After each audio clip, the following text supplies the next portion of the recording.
Transformative Principle, episode 66 with Greg Leavitt. This is a little bonus episode with Greg. We talk about trust, we talk about standards-based grading, we talk about objective trackers and how to get college students to grade student papers. Pretty awesome, right? Is it getting to be the time of the year that you need to do a little bit of spring cleaning, desk getting overloaded with paper, can't find your keyboard or your computer? Well, I've got a solution for you. It's called The Paperless Principle. It's a book that I wrote that will help you learn how to become paperless and use the right tools to help you get your work done. It's an amazing book that I hope will help you focus on being more efficient with your time so that you can devote more time to helping students learn. Click on the link in the show notes. I appreciate your support.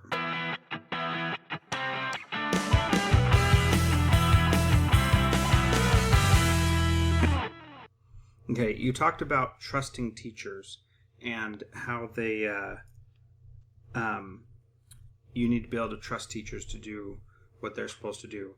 You came into the school, there are already teachers there, and then over the last 9 years, you've probably hired a significant number of them.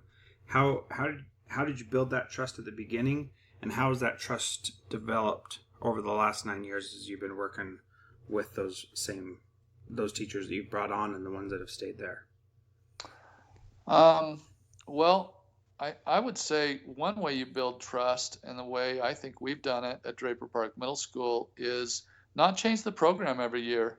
Mm-hmm. Teachers aren't going to buy into a program if you're going to just do it for 2 years and then something else new comes along. The district has a new flavor of the month, or there's a new book out, and everyone jumps to that book. And I believe in collaboration, and we've been doing it for 9 years, and that's been our focus. And yeah, we put we've added things to collaboration to make it better, but that's our baby. And collaboration will work today, and it'll work 20 years from now. Mm-hmm. So whatever you're going to have your teachers do, you have to believe it enough that it's going to last more than just a year or 2 years. So I build trust by by my teachers understand that this isn't going to go away, and so they need to become better at it. So I think that's probably the best way to build trust. Mm-hmm. I think that's a great answer, and that's something that I think is really difficult to maintain. There's always something new and exciting, and for someone like me personally, it's easy for me to get excited about something else and want to move in that direction, and I work really hard to stay focused like you are on, this is what we're doing at our school. We're focusing on providing what students need when they need it, and anything we add to that needs to fit into that schema of giving kids what they need when they need it. Your schema is collaboration, which I think is totally appropriate, and that allows you to focus on that one thing, and everything you add is designed to make that collaboration better so that the students have better chances of succeeding. Is that an accurate statement there?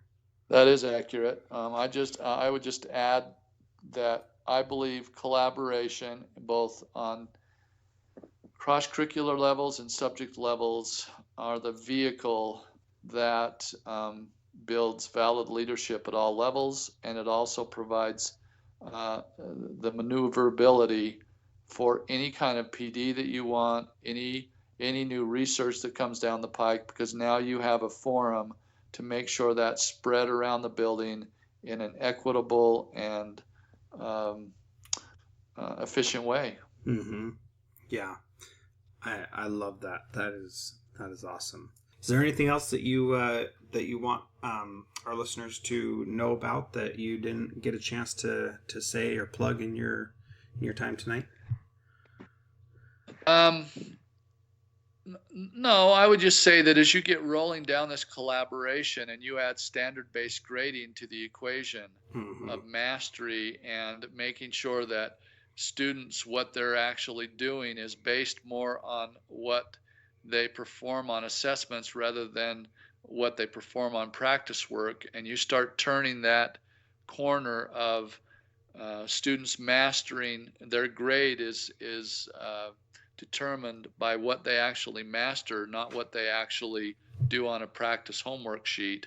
Um, we're now grading at our school, 100% of our grades are based on assessments. We are not basing grades anymore on practice work, homework, projects, extra credit, anything. It's all based on Awesome. assessments. And what that will do over time is, you always got the one that says, well, what if they don't test well? Well, if you want to do a whole nother show, we can. I mean, we have answers for that, but uh, that's going to help these PLC movements move along, because then you really know a student is mastering the work because the data is clear and not fogged up with effort-based uh, homework and practice work. Yeah. Do you have a few more minutes and we can do a little bonus section about standards-based grading? Because that what you just said is super powerful. When we throw all that other junk out and we just focus on what the kids can actually demonstrate they're proficient at, that is amazing. So go a little bit deeper into what that standards-based grading looks like and what you're really focusing on, how you got to that point. Well, again, we started small, but now I remember we first of all read Rick Wormley's book, Equal Isn't Always Fair, Mm-hmm. and we read it together as a few teams, and I didn't get everyone convinced all at once. I started with one or two, so we had our team set up. So I went to one or two teams. Okay, I want you guys to start working on standard-based grading. And Mm-hmm. here's the book. Let's read it together.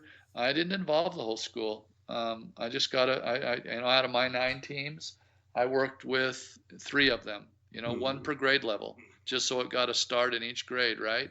Yep. And then the next thing I did was we started with, right now we're grading math at 60-40, and that's typical in a lot of schools around the nation. Tests will be worth 60 points and homework will be worth 40 points. And so your grade is so watered down, you really don't know what they know, you know? And, Mm-hmm. and so I just said, well, this year, let's go to 70-30. The next year, let's go to 80-20.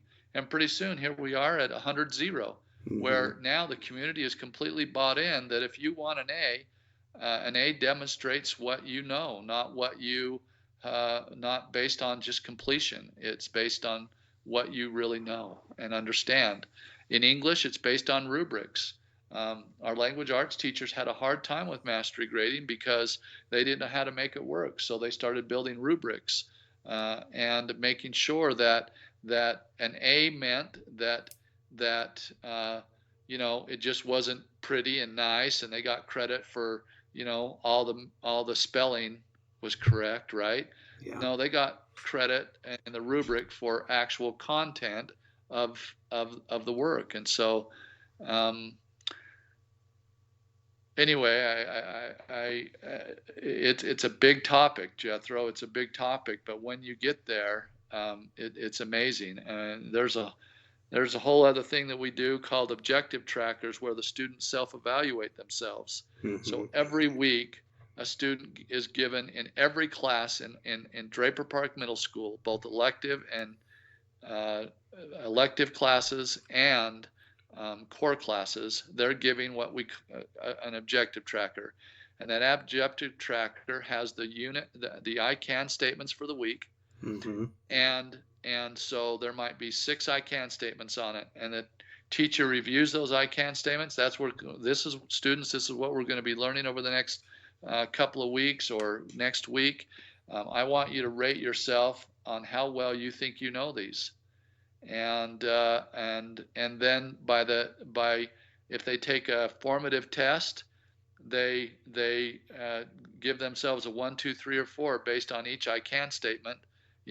I can write a sentence with correct punctuation. I don't know. I'm just making something up, right? Sure. So they would rate themselves a 1, 2, 3, or 4 if they feel like they can do that.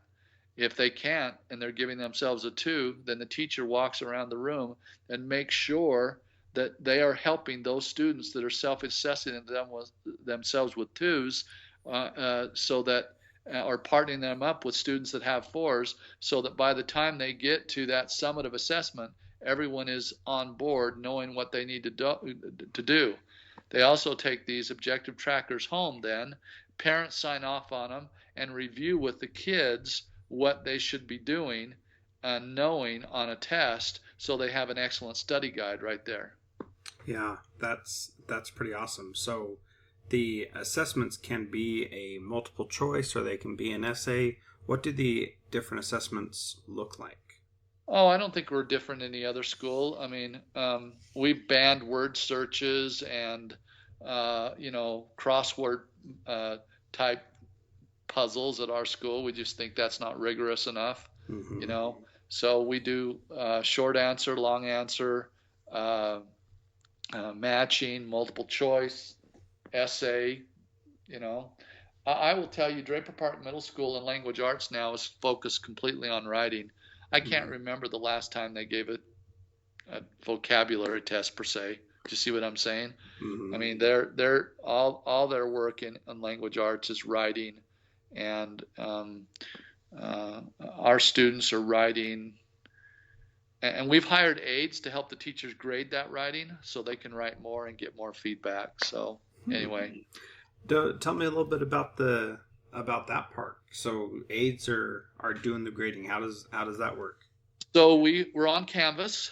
Mm-hmm. All our students do work on write on Canvas to the prompt, and then because it's on Canvas, it's an already digital and electronic. We send that digital writing out to aides through email.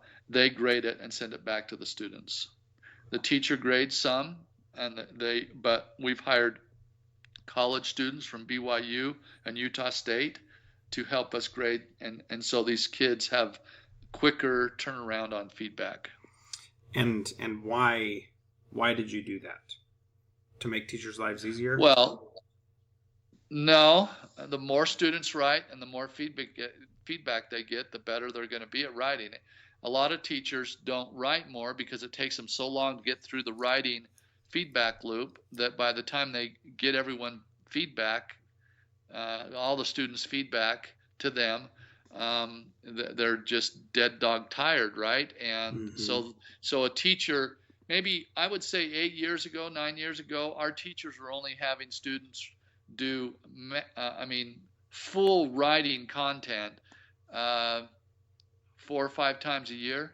There's not a week that goes by in our school now. There's 38 weeks in a school year. Our students are writing easily 38 times a year, good full writing. I mean, it's just all about that, right? So, Mm-hmm. and that's why I think they were number one in the state. They're just writing so much, it's becoming second nature to them. Right. And Sue Sakowitz, who I also interviewed a couple weeks ago, she said that writing is the most important thing because writing demonstrates thinking. And so if you can write about something, then it shows what you actually know about it. So if you're struggling with the writing aspect of it, you don't really know it. But if you are writing well about a topic, then you really do know that topic. Have you seen that to be the case at your school? Oh yeah, the content of these papers, I think every year, because we're starting in lower grades, every year it's just getting better and better and better. And it also, because you're writing so much, helps the other parts of writing, right? Mm-hmm. Um, if you spend time only focused on punctuation and grammar, and they don't really get to write the full content of what they're doing, then they don't. Students never get to put it all together. Do you see what I'm saying? So Yeah. now I feel like our students are putting that all together, and because we have these days, they have the time to grade it and give them feedback. So they'll give them feedback on their grammar and on their punctuation and just different routes, writing, you know, uh, uh, feedback. So I'm not an Mm-hmm. English teacher, so I don't purport to be one, but Right. but anyway, but it is working for us. So that whoever you said that was, Sue, is exactly right. We're seeing the same thing in our school. Yeah, that's so amazing. I just love this idea of having college kids grade, or not grade, but give feedback on some of the papers. I think that's such a good idea that I hadn't heard you guys were doing, and it's exciting because the kids actually then have a chance to get that feedback, and they don't need feedback from only their teacher. A lot of schools do peer feedback sessions so that their peers can tell them how their writing is, and sometimes that feels less effective because they may not know what good writing looks like. And so giving it to someone outside who can say, yeah, this is good, and here's what you could improve, and here's where it was really great, that gives them more authentic feedback, which I think is super exciting. Yeah, that's we had some funds and we're doing that, and I think it's going rather well. So anyway. I think that's awesome. Well, Greg, thank you again for your time. Thanks for this extra little bonus here on the end. I appreciate it. Thank you so much. I really appreciate all your time and what you've taught me tonight. Thank you, Jethro. And thank you. It's been a pleasure. And if just send me that email and I'll send you that stuff, the agenda and maybe a copy of our objective tracker. That'd be great. So that other people can see it and look at it. Okay. That'd be awesome. Thank you so much. Have a great day. Okay. So the last question that I ask every principal is, what is something that schools can start doing, that principals can start doing today to become a transformative principal like you?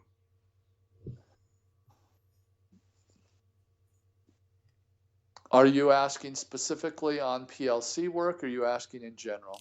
I'm asking, what advice would you give to someone who's listening to this and says, you know what, I want to be as good as Greg. What do I need to do first? Where should I start?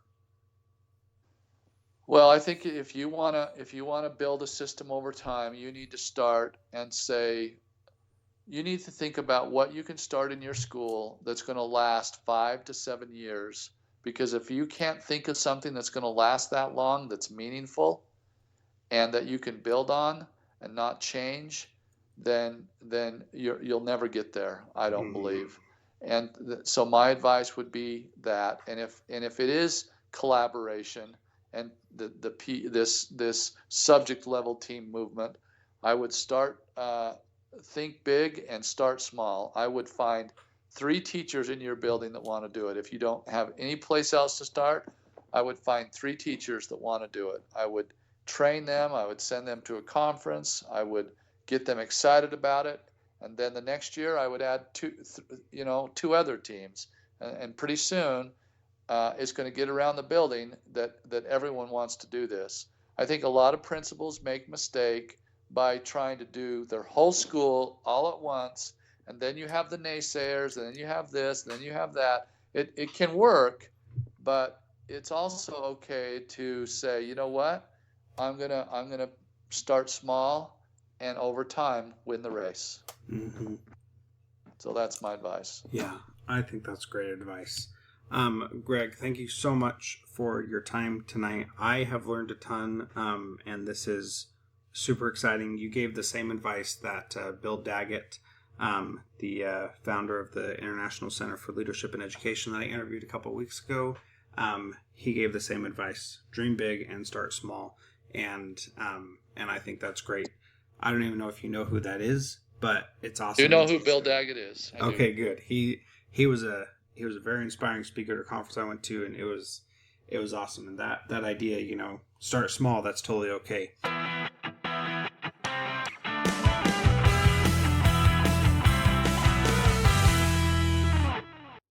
Thank you so much for downloading and listening to this podcast. Please subscribe in iTunes or Stitcher, and please feel free to give us a rating on Stitcher Radio or on iTunes so that we can help spread the word about how much we're learning in this podcast. Thank you so much for listening. You can find me on Twitter @JethroJones.